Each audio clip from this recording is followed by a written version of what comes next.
So when we're looking at this idea of utilitarianism, we're talking about very, very common information that people know, that you may not know it by name, but you know it by the fact that it's been a concept discussed before.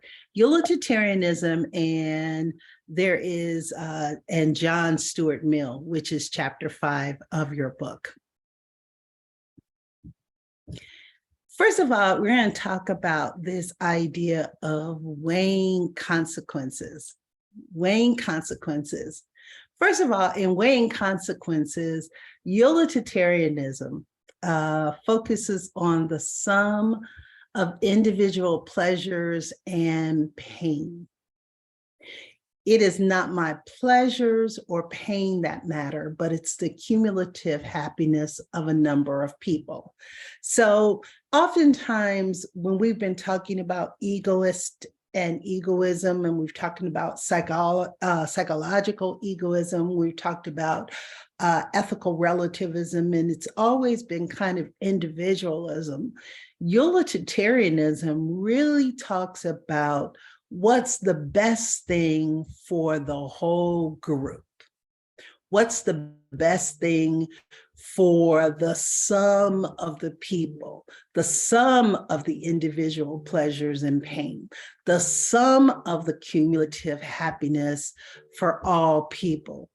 Another aspect of utilitarianism is the belief that each of us counts equally and no one counts more than others. This is something that you're going to have to remember as you're looking at utilitarianism. It's very important, is that it is the idea and the belief that each of us counts equally, but no one counts more than others. So in other words, when it comes to Yasmin, Dominique, and Jeanine, Jeannie, we would have that if you all had an idea, we all decided to go out to lunch. We were all in the same city at the same time. We all decided to go out to lunch.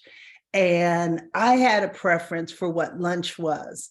I would have to consider what Jeannie, Dominique, and Yasmin had if I was of the thought of utilitarianism. So what would be the best thing that would benefit all of you? Does that make sense so far, everyone? Yes. Okay. I'm sorry, not really. Can you explain that one again about the lunch? Sure. I'm sorry. Yeah. So we decide we're all together in one city, right? Because we're all in different places, right? But we're all in one city together. And I have an idea as to where I want to go to lunch, right? But I have to now consider you, Jeannie. It's I have okay. to consider you, Jeannie. Right. I have to consider you, Jeannie. I have to consider what Dominique and also Yasmin think more than what I wanted to do. Because in utilitarianism, it's that each of us counts equally, but no one counts more than the others. So if 3 of you guys wanted to go for tacos, okay, then we would have to go for tacos, as opposed to I might have wanted to go and went to a vegetarian place. Okay. Okay. Yeah, it's a big word. So I get you. So utilitarianism basically comes from this idea of utility. Okay, just to break it down, utility, or that which is of more than less. Okay, so we'll be breaking it down in just a minute. So I promise you that we will, Jeannie. Okay. Thank you. Okay, no problem. So here, utilitarianism, we're talking about, yeah. Can you just go back real quick? I just want to write Sure. this slide. Yeah, I'd be happy to. Thank you. Yeah, no problem. The belief that each of us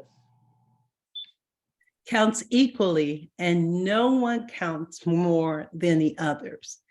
There's many philosophies that come through utilitarianism, but one of the things that to help you to start thinking through as we go through these next 2 days of lectures is understanding that those who are of this mindset of utilitarianism, they believe that it should focus on the sum, a grouping of individual pleasures and pains.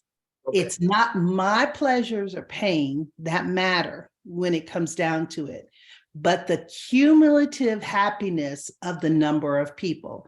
Like in the example where I talked about the tacos, where you all prefer the tacos and I prefer, for us to go vegetarian. So I would have to consider all of you first because, and good morning, Brittany. I have to consider all of you first, your cumulative happiness, and that is what outweighs mine. Okay. So when you're dealing with utilitarianism, you're always thinking that it's not a equal balance that you normally find in terms of weighing consequences. Usually it's, equal sides, but no, when it comes to one person versus the others, the people are going to weigh much higher. So basically the majority over the majority counts. Okay. Yes, almost in that sense, but I promise you it'll get clearer as we go through the lecture together. Okay. So as we go through, we understand that Jeremy Bentham, this is one of those names that you need to remember, is one of the founding fathers of utilitarianism. He extended his utilitarian concern in a way that included the suffering beings and also non-human animals. Okay. One of the things that Jeremy Bentham does in as a founding father of this utilitarianism goes back to the same concept that we need to focus on the sum of the individual pains. We have to deal with the cumulative happiness of a number of people. And it's not my own pleasure or pain that matters, but it's their pleasures and pains that matter. That's kind of what Jeremy Bentham is known for. That included the suffering of all human beings, including non-human animals. He also believed that animals had to be protected, that animals did not deserve to be poached, slaughtered, that kind of thing. He thought that it was for the benefit of, all, the greater of those, including those who were suffering beings. Because oftentimes people don't think about those who are suffering as someone who needs to have that cumulative thought. They always think, well, they're suffering, they should go, we'll shoot a horse when a horse no longer has broken its leg. So he's no longer, worth anything. So we're going to kill him. Peter Singer, who is a more recent utilitarian that's in our era this time, he would agree with Jeremy Bentham. He was a well-known advocate of animal welfare. And like Bentham, he claimed that there was the interest of non-human animals ought to be taken into account. Interesting enough, as we learn more about Peter Singer, there's some other things that seem to be very non-utilitarian about him, but we'll get to that when we do. So one important point for you to bear in mind while we're discussing this whole idea of utilitarianism is that utilitarians generally do not think that the actions or the policies are good or bad in themselves. Rather, for the utilitarian, the goodness and the badness of an action is solely the function of consequences. So even killing innocent people may be acceptable if it produces an outcome that saves greater number of others from harm. Just think about that for a moment. Now, go back here. Remember, utilitarian focuses on the sum of individual pleasures and pains, not the pleasures and pains that matter, but the cumulative happiness of the number of people, right? They believe that each of us counts equally, but no one counts more than others. But then you look at this point here, that utilitarians generally do not think that the actions or the policies that are put in place by governments, by corporations, by people, are neither good or bad within themselves. Rather, it's the goodness or the badness of the action solely function as the consequences. So even in killing innocent people may be acceptable if it produces an outcome that saves a greater number of people from harm. We're going to be talking a lot about this so that it begins to make sense. But I just want you to kind of see the contrast of what this idea is in utilitarianism. All right. Don't fall off on me right now. I'm going somewhere for you. The historical background about Jeremy Bentham and John Stuart Mill, who was his, who was basically his follower, who continued his work. The classic formulation of the utilitarian moral theory is found in the writings of Jeremy Bentham. And you can see that he lived in the 1700s through the 1800s. And then John Stuart, who continued his work, lived in the 1800s. Bentham was an English-born student of the law, and he was a leader of a radical movement of social and legal reforms that was based in utilitarian principles. And he published a work called The Introduction of the Principles of Morals and Legislation. You'll see this in your book, so you don't need to jot this down. I'm not going to ask you about that specifically either, but you need to know this historical background because it's important. Bentham believed that the same principles that guided both social and personal morality. He thinks that the same principles guides both social and personal morality. Mill was also a strong supporter on personal liberty. And in his pamphlet on liberty, he argued the only reason for a society to interfere in a person's life was to prevent him or her from doing harm to others. Also, Mill was controversial in his time because he wrote on the subjection of women. And Mill also emphasized that general good and criticized those social treatments of women at that time who did not allow them to contribute to society with their talents. He believed that women who were forced to stay home and stay in their kitchens and not be able to be educated and not be able to contribute with the things that they obviously had within them was wrong. Okay, so just kind of giving you the historical background of that. Now, Utilitarians, they're progressive in the fact that they question the status quo. And what they mean by that is that they don't just look at policies and legalese and all of these things and just say that it's okay. They look at it very deeply. And good morning, DeAndre. Good morning.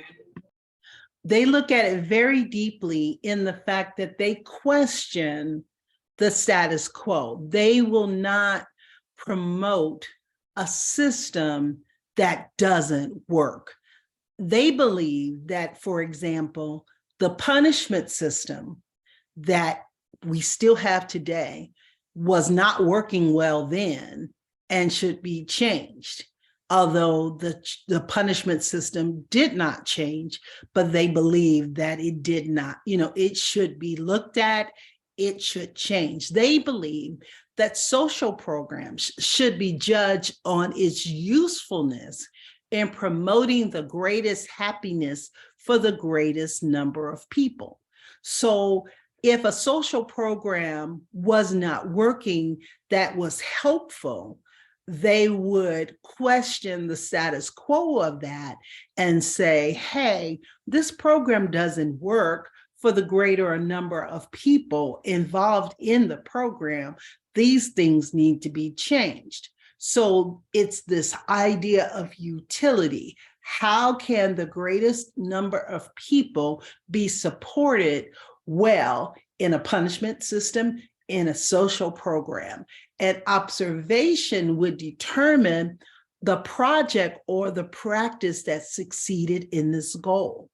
So they would look at the practices, they would look at the project, they would look at the data that would come from that. And if they did not see that it was benefiting a person, a large group of people, then we need to change some things in order for it to work for the greater number of people.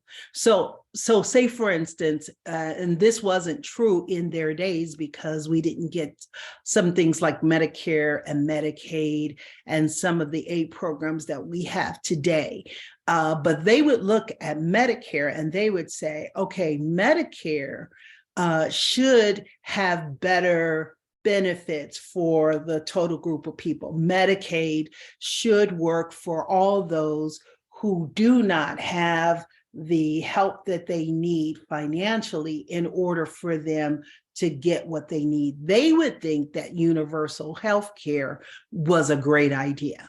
They would think that the social programs, if the way that monies were gotten to people regarding unemployment or food stamps or EBT, if those things weren't working well, they would say in criticism, we need to change some things so that it benefits a greater amount of people, so that those people don't have to go through the red tape that we currently have in our systems. Are you with me so far? Questions? I'm reading, so I'm catching up. Okay. Any questions of the rest of you who've been here? What did you say about the Medicare? I don't have I'm any trying to questions. write that little example you just said, what you just discussed, because Okay. you answer my question. I want to make sure I put it. Yeah, so utilitarians would look at our current punishment system, the way that our system is set up, and they would say that it's not working well because it's not benefiting the greatest number of people. And so if we look at the numbers of those who are in prison and we look at the amount of Black and Brown people that are in the prisons, they would say that something is wrong with that punishment system. It's not working well. In terms of social programs like Medicare, like Medicaid, like EBT, and programs that support us when we are going through financial hardship, unemployment, those things that come when we're not as stable as we would want to be in our lives.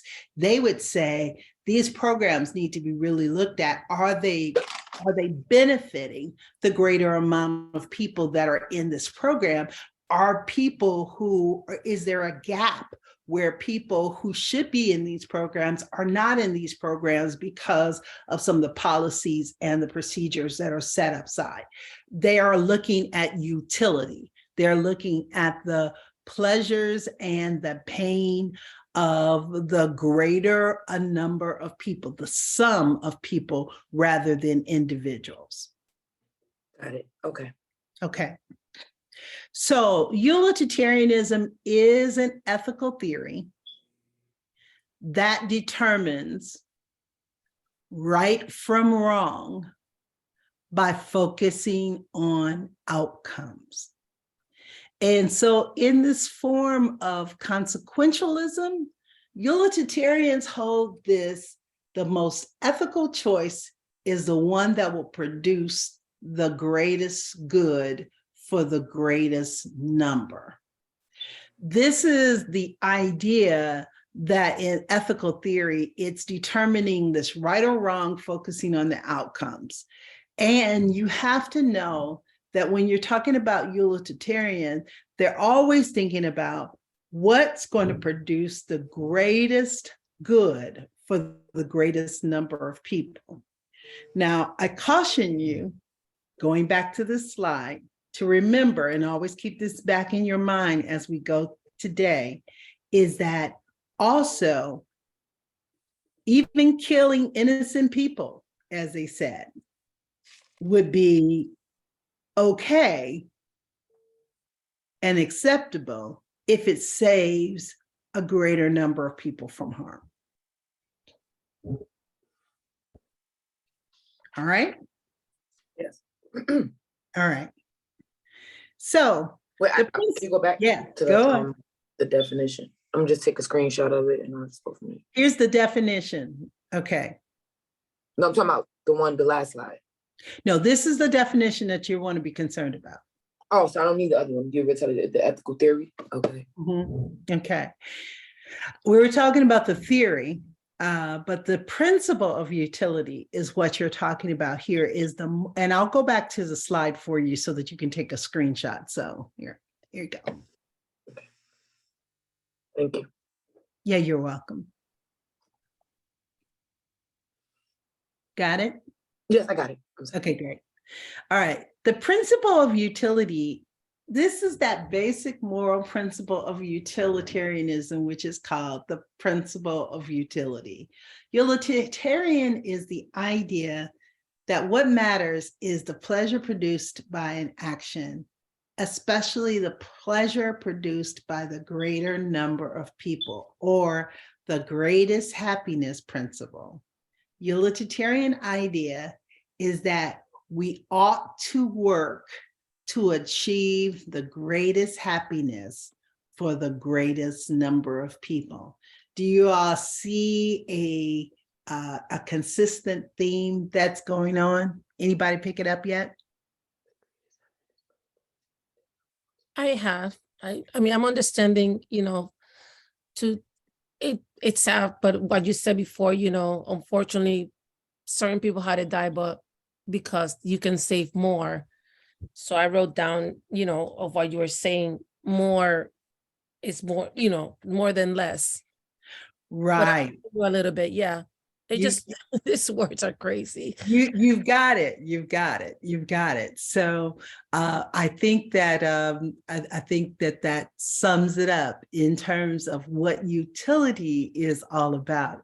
That's that principle that what matters in pleasure produced by action, especially the pleasure produced for the greatest number of people, the greatest happiness principle, utilitarian idea that we ought to work to achieve the greatest happiness for the greatest number of people. Okay. So is that basically like a team? Like a what? A team. Yeah, it's kind of a rolling theme for them. Yes. Yeah. You could say exactly that. That Deidre. I'm sorry, It's Deidre. Deidre. Deidre, It's sorry. still Deidre. but I haven't had coffee this morning. Sorry, Deidre. Sorry. Forgive me. No, it's okay. It's spelled wrong. It's spelled Deidre. Okay. Okay. So when it comes down to utilitarian, there are this intrinsic good or pleasure or happiness. The intrinsic good, pleasure, or happiness. Again, the intrinsic good, pleasure, or happiness. These things are like intrinsic good, according to utilitarians, is things like fame. If you have fame, if you have fortune, if you have education, if you have freedom,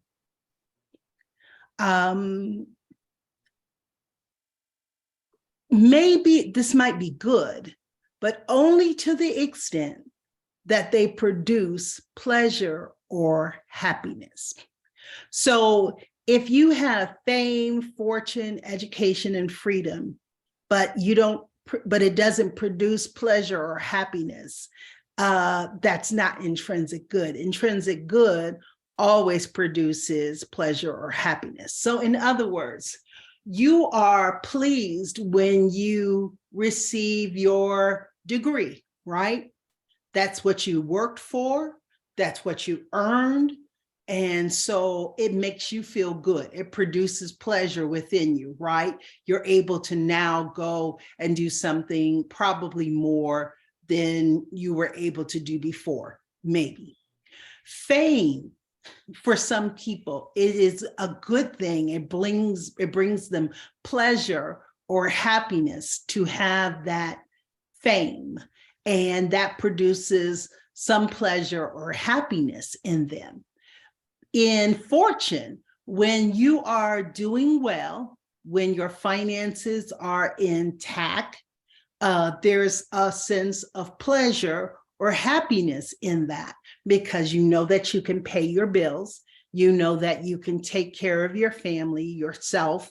Life is better when you have that. And freedom, for sure, is something that the ability that many people do as entrepreneurs, they do it because they like the freedom of being able to be creative themselves, rather than having someone else tell them what to do, where to go, who to be. And although it's hard work to be an entrepreneur, it's some of the hardest work that you will do.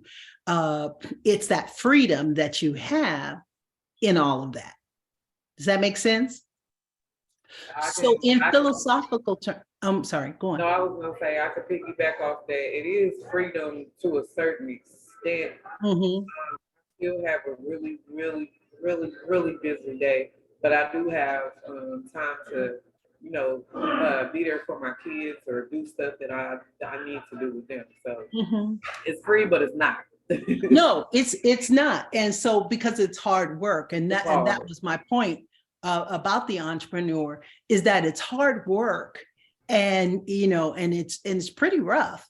But one of the things is that it's better for some entrepreneurs. The reason why they do that, and I don't know if that's your case, is that it gives you the freedom to not be controlled by someone else's rules, but you get to make the rules. You get to have that freedom. Yes. Mm-hmm. So in philosophical terms, there are instrumental goods because these are useful in obtaining the goals of happiness and pleasure. So fame, fortune, education, and freedom are all instrumental or intrinsic goods, instrumental goods that are useful for obtaining the goals of happiness and pleasure, according to utilitarianism. Happiness and pleasure are the only intrinsic goals that there is, the only things that are good in themselves. So utilitarians would say that the only thing that's really good is, and good in itself, is happiness and pleasure. And how do we get that? We get that through fame, fortune, education, and freedom that produces this pleasure and happiness. Questions? I know you must have some. Not right now. Okay. All right, let's move on. So, calculating the greatest amount of happiness. Act 1, or Act A, makes me happy and 2 other people happy.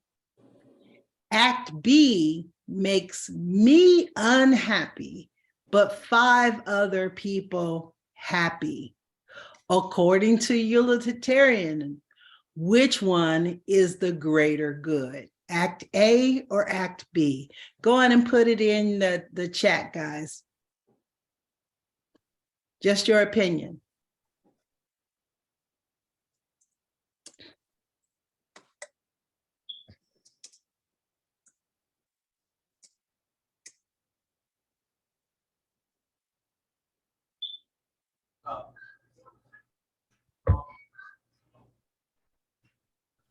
Okay, so you've got it. According to utilitarians, Act B makes me unhappy, but 5 others happy. That's calculating the greatest amount of happiness, according to utilitarians. So we come to this concept of pain, pleasure minus pain, because this is a very important concept for you to remember when it talks about utilitarian. Pain is intrinsically bad, right? Pleasure, intrinsically good. Something that produces pain may be accepted, but only if it causes more pleasure overall. For instance, if the painfulness of punishment deters the unwanted behavior, like what we have in our criminal justice system, supposedly, then we ought to punish, but no more than it is necessary or useful, which we'll talk about in the future, whether or not our criminal justice system is necessary or useful in terms of its punishment, okay? When an act produces both pleasure and happiness and pain and unhappiness, we can think of each moment of unhappiness as canceling out a moment of happiness. So that's what's left to evaluate the remaining or net happiness or unhappiness. So in other words, when we're talking about this pleasure minus pain, we're always thinking of pleasure and pain coming in bits or moments. We know that pain is going to come, but when we calculate this net amount of adding and subtracting units of pleasure and displeasure, then we come to the sum of the greatest happiness for all. Now, I know by now, many of you all are saying, this just sounds like a whole bunch of gobbledygook, right? So let's think of it like this. Think of the units of either happiness, happy persons, or days of happiness. So if we were to simplify the equation, okay, the net utility of both acts A and B might be determined. We can think of these units of happiness or happy persons or days of happiness. So in A, Act A, produces 12 units of happiness. All right. Because you didn't think you were in math class, did you? Okay. 12 units of happiness and 6 of unhappiness. 12 minus 6 equals 6 units of happiness. Act B produces 10 units of happiness and 1 of unhappiness. 10 minus 1, 9 units of happiness on the measure. Then A is preferable because it produces a greater net amount of happiness, namely 9 units compared to the 6 for Act A. I lose anybody? No. Me, you lost me. So Okay. Act A is acceptable, but Act B is not, even though Act B has more happiness, more units of happiness than Act A? Yes. So let's look at the equation again. You're Is it talking because- about, yeah, go on. Oh, Yes. is it because it's an even set amount tone that half is happy and half is good? Is that why? Well, Wait, what? You said that A was the correct equation for that, correct? right. And I said, is it because it's half and half is evened out? So 6 is happy and 6 is still unhappy. Is that why? Well, But I let's thought go it was back. more is better than less. Okay. No, but let's go back to this idea of the greatest amount, Mhm. right? Remember we talked about this beginning? The Yes. greatest amount of happiness is the whole sum of utilitarianism, right? Okay. So if I have 12 units of happiness, right? Mm-hmm. Oh, 12, and this one is 10. Yes. Gotcha. Yep. Oh, I didn't even look at that part. Okay. Yep. Yeah. So it would not have mattered whether or not it was 9 units of happiness or 6 units of happiness. It's when you're comparing the numbers as opposed to who's happy, who's unhappy, you're comparing the net amount that 9 units compared to 6 for Act A. That's why actually A would not be better, but B would be preferred because Okay, because that's why I was like kind of confused. That's why I was like, Yeah. wait, so B wood is the preferable. All right, so that's why I was Right. trying to go. Okay, Right. so I'm still all right. Okay. No, I'm with you. So Yes. it's not the number itself. It is The greater amount. it's the greater amount. Okay. Okay. So, because remember, you're talking about people who were 6 people who were unhappy of the 12. So there was only 6 units of happiness.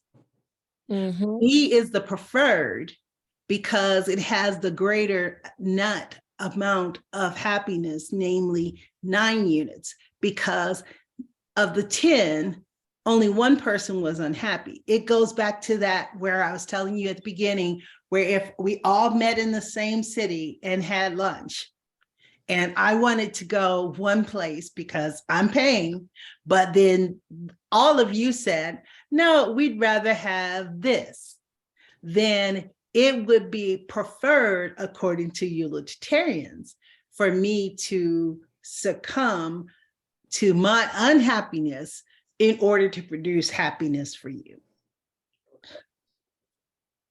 So B is preferable because it produces the greater net amount of happiness, namely 9 units compared to 6 for Act A.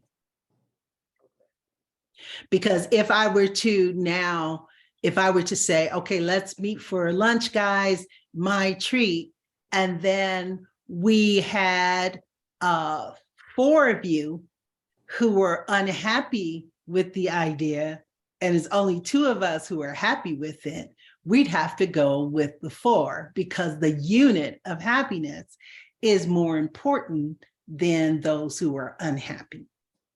Got it. So basically, it always comes down to happy people versus none, right?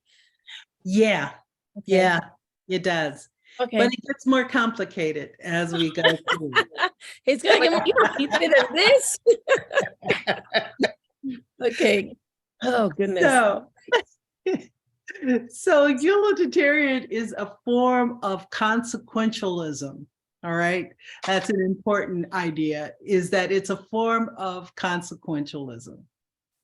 John Stuart Mill explained that actions are right in proportion as they tend to promote happiness, wrong as they tend to produce the reverse of happiness.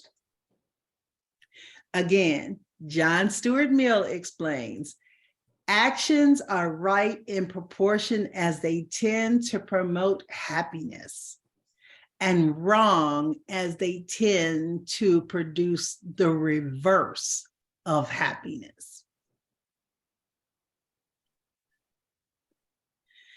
Yeah, this happiness thing gets in there a lot, right?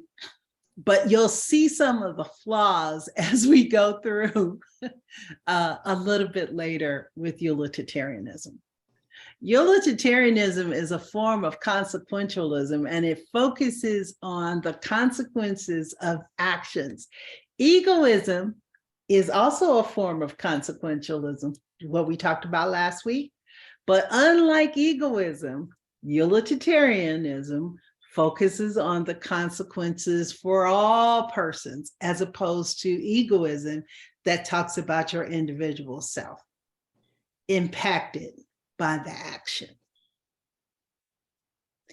So when we look at the whole of things, that is what has to be the focus for utilitarians as to what's going to promote happiness and wrong when it produces the reverse of happiness. So goes back to that thing that we talked about in our very first class, and you'll see this again and again. The principle of utility, motive, act, consequences. Whatever the motive is in terms of utilitarian, is that it's always focused on the sum of the greatest amount of people for happiness, right? Therefore, every action that is put forth is going to have that in mind.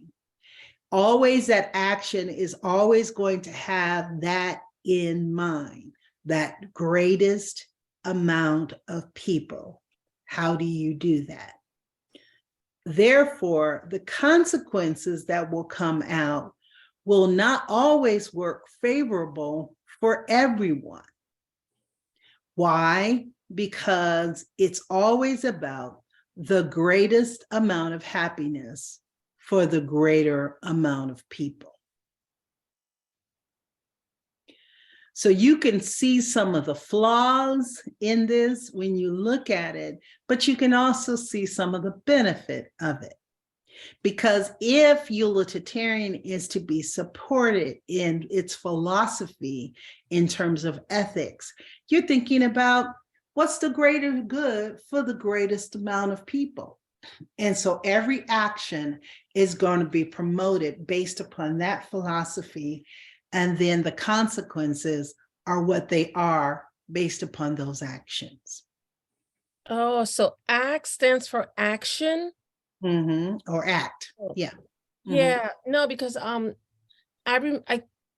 think I wasn't there for that first assignment, but I remember going back and reading it, and it had like 3 segments, but the act in one of the questions, I didn't know what, I just meant act, but I didn't know if it was action. Okay, now it makes sense. Yep.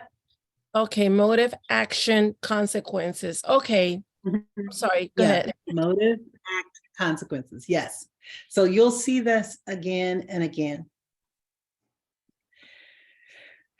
In classic utilitarian moral theory, when we evaluate human acts or practices, we consider whether the nature of these acts or practices nor the motive for which people do what they do. So again, when we evaluate human acts or practices, we consider neither the nature of the acts or practices, nor the motive for which people do what they do. That's classical utilitarian moral theory. When we evaluate human acts and practices, we consider neither the nature of the acts or practices, nor the motive for which people do what they do. Okay? So, pleasure and happiness. Utilitarians believe that the pleasure or happiness is the good to be produced. As Bethan puts it, nature has placed mankind under the governance of two sovereign masters, pain and pleasure. It is for them alone to point out what we ought to do, as well as determine what we should do. We talked about a week ago or so that you will begin to see with these philosophers is that they're going to often tell you and I what we ought to do, what we ought to do. There will be a philosopher later on that will talk more about what we ought to be.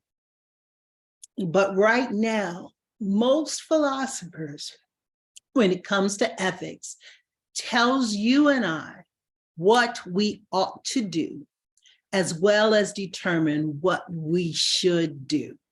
And so this is this pleasure and happiness thing that we ought to do whatever it is that's going to promote the best pleasure and happiness for the greater a number of people. All right.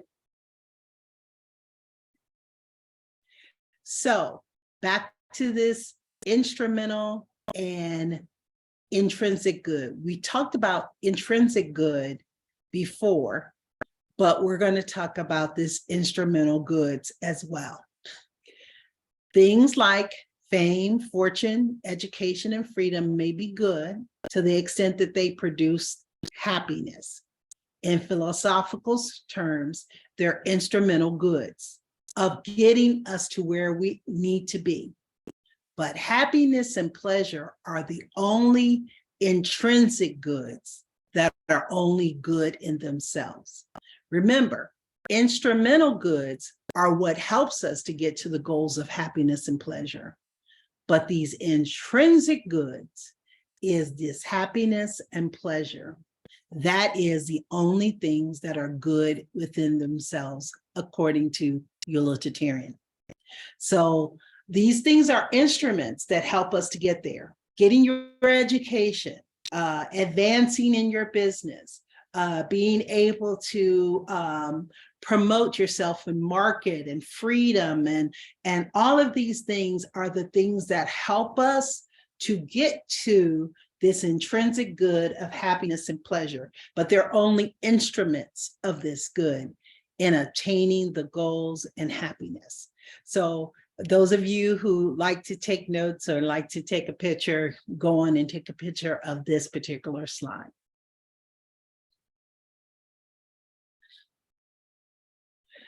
One of the things that happens in instruments of things that produces happiness, for some people, an instrument might be being able to settle down and have children. That might be an instrument of happiness.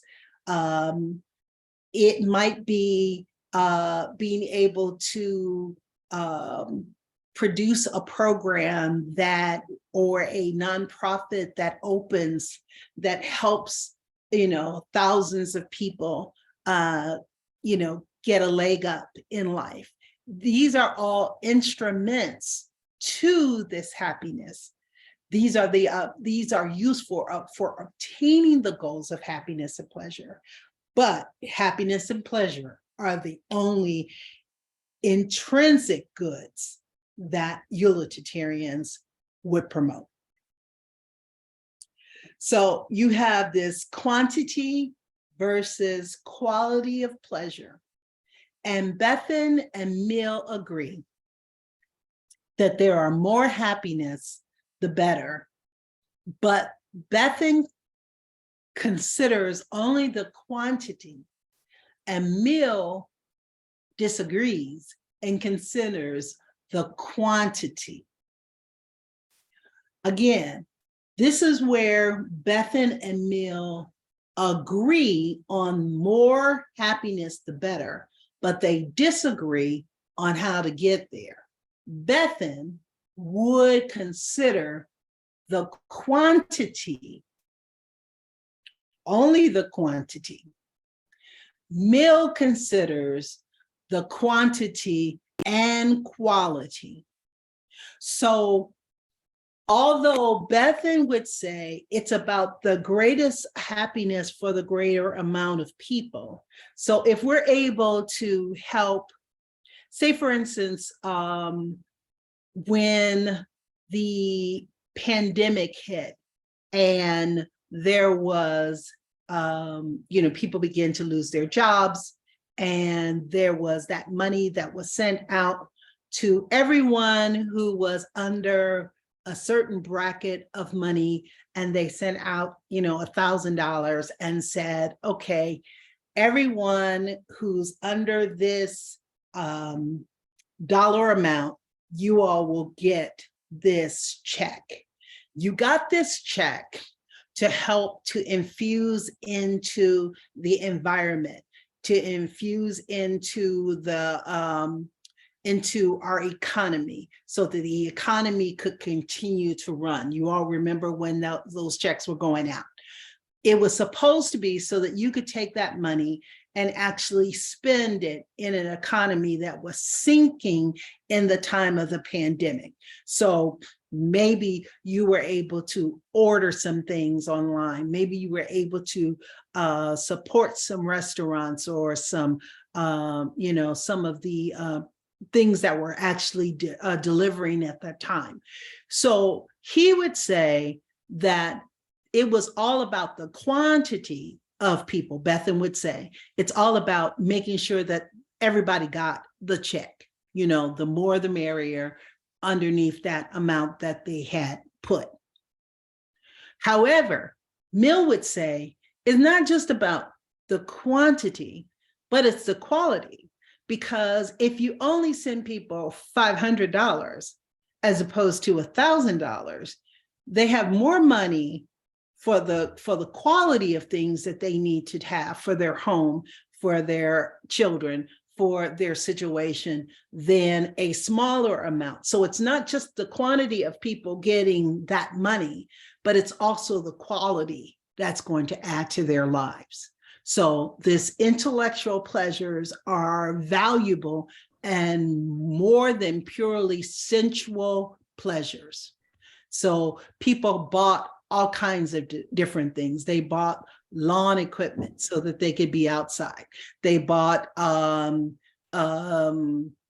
things that were beneficial for their homes so that they could work from home. So the economy was enriched, and Mill would say that it was more quality than it was just quantity because of what people bought with their money. I think it made it worse. What's that? I think it made it worse. Okay. Now we in inflation, and if nobody would have got those checks and they wouldn't have gave out the PPP and all the business loans and all that stuff, our food wouldn't be high. We wouldn't have as many problems as we're having. We're facing a recession now. So I think it didn't. I think it wasn't. I think it didn't make the majority. I mean, some people, I guess they were happy, but to me, it didn't make the majority happy. It made the economy worse than what it was. And so you would be on the side of Mill that talks about the quantity and the quality.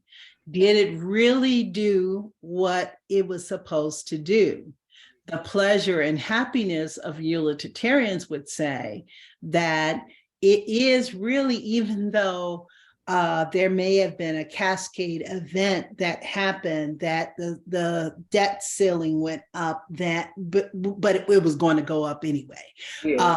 That the economy was bad, but we knew the economy was going bad anyway. We knew that there was going to be problems that were going to come from that. But at the time when people were unemployed and did not have any opportunity to work because places laid them off because they could not provide them jobs anymore, it provided a quality of happiness on Mill's side as well, because they were able to get some of the things that they needed for their homes in order for them to do better in life. So according to utilitarians, they would not think about the overall economy. They would not be a fan of what happens overall in the end that impacts, unfortunately, business owners and those who are doing a little bit better than those who are not. They're just talking about quantity, and Mill talks about the quantity and quality. So however your politics comes, and no matter what you think about the economy, utilitarians would have said that was the right thing to do. They would have said that's the right thing to do. Even if it wasn't, they would say that's the right thing to do because of the quality and the quantity that were impacted by it. And so we come to this ends and means idea that the second criticism of utilitarian consequential character is that you may have heard the phrase, the end justifies the means, which is what I think DeAndre was talking about, is that people often utter this phrase as a certain amount of disdain. Utilitarians, as a consequences moral theory, holds that it's the consequences of the ends of our actions that determines whether or not a particular means to them are justified. This leads to the conclusions that there is a contrary to the common sense morality. Now, for Ms. Anderson, she would say the common sense morality is, look, let's not give people a bunch of money and not have a reason for them to have this money. But the utilitarians would say, no, the ends justifies the means, because this particular means is justified because the greater number of happiness happened for the greater number of people. That people who were without a job and did not have money to be able to pay their rent, did not have money to be able to continue their businesses, did not have money to be able to support the economy in the way that they were supported before, is justifiable. And the end justifies the means. And that in uttering this, they hold that the consequences of these ends of our actions determines whether or not a particular means to them was justified. And so they would conclude that this is better than the common sense morality. Okay? So now we're stuck with this problem, and this is kind of where we're going to end today, is the trolley problem. This is the biggest problem in utilitarianism. One particular problem for utilitarianism is exemplified by what's called the trolley problem. And you'll see this in your book. According to one version of the scenario, you may imagine yourself beside a train track on which 5 workers, that the trolley is speeding in junction, and the track on the trolley of 5 workers who will be killed. You, all of you, have access to the switch. And if you pull it, the trolley will be diverted to another track that will only kill 1 worker. According to utilitarianism, if nothing else is relevant, you are pulling the switch that's going to save 5 lives and only 1 person would die. From a utilitarian standpoint, it's obvious that you should pull the switch, since not pulling the switch would result in a greater net loss of life. Following so far? Yes. Okay, I'm going to show you guys a video that's going to help you with this. All right. Any questions while I get this set up? I know you're like, I don't know what she's talking about, and I'm not sure that I understand all of this. So ask your questions. Come on, guys. My thing is, so Jeremy Bentham had this thing, and then the mills kind of took over. So then it died when Jeremy died? No, there's utilitarians today, and Peter Singer actually is in our generation of people who continue this idea of utility. There are lots of utilitarians in terms of ethical thought, but these are the founders of that. That's why we talk about them first, because we talk about the ones that give us, the groundwork for it. But no, they're not the only ones. Okay, I thought his thing died with him, and no, just kind of changed the whole scenario with what you were saying, quantity and quality and all that. Okay. No, this is very much today alive and remains in our thought today. So what I'm going to do is I'm going to show you 2 videos that I will hope will be able to be beneficial for you. And I'm going to stop the recording because you'll have access to look at this later. So I'm going to pause.